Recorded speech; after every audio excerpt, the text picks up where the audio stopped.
যত বেশি ঠান্ডা বাড়ছে তত বেশি অলস হয়ে যাচ্ছি এবং কোনো কাজ করতে ইচ্ছা করছে না। সেই দিন প্রচণ্ড ঠান্ডা বাতাস এবং বৃষ্টি ছিল, যেটা নেদারল্যান্ডের রেগুলার ওয়েদার।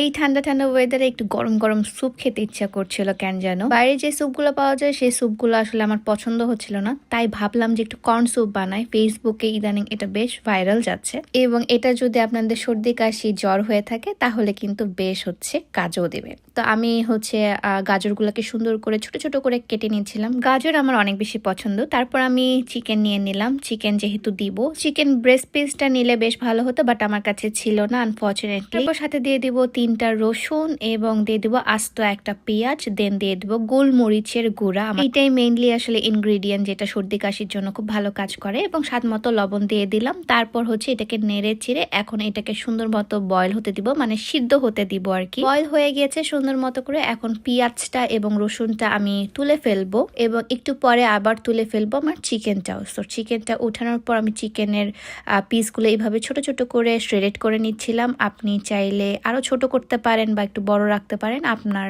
ইচ্ছা মতো। আমি জাস্ট প্রসেসটা আপনাদেরকে বলে দিচ্ছি।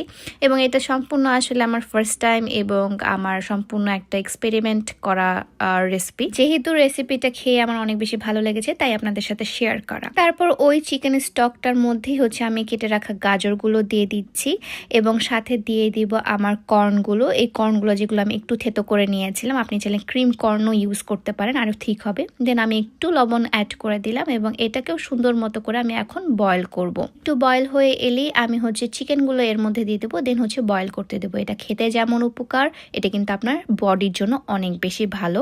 এবং এরপর আমি দিয়ে দিব কর্নফ্লাওয়ার, এবং কর্নফ্লাওয়ারটা কিন্তু আপনার এই খাবারটাকে মানে স্যুপটাকে ঠিক করতে বেশ হেল্প করবে। এটা ম্যাক্সিমাম স্যুপে আসলে ইউজ করা হয় কর্নফ্লাওয়ারটা। দেন আমি একটু চিমটি পরিমাণে একটু ভিনেগার অ্যাড করব এখানে, খুবই অল্প পরিমাণে অ্যাড করেছি আমি। তারপর স্যুপের মধ্যে ডিম না হলে হয় বলেন? এই সুন্দর কর্ন স্যুপের মধ্যে আমি দিয়ে দিব একটা সুন্দর ডিম, যে ডিমটা আমি ফেটিয়ে দিব এবং দেওয়ার সময় সুন্দর করে কিন্তু অনবরত নাড়তে হবে। অ্যান্ড ব্যাস, আমার স্যুপ একদম রেডি। এটা খুবই ইজি এবং খুবই শর্ট টাইমের মধ্যে হয়ে যায় এবং এটা খেতে বেশ ভালো লাগে। যাদের সর্দি কাশি জ্বর তাদের জন্য কিন্তু এটা বেস্ট ভালো একটা রেসিপি।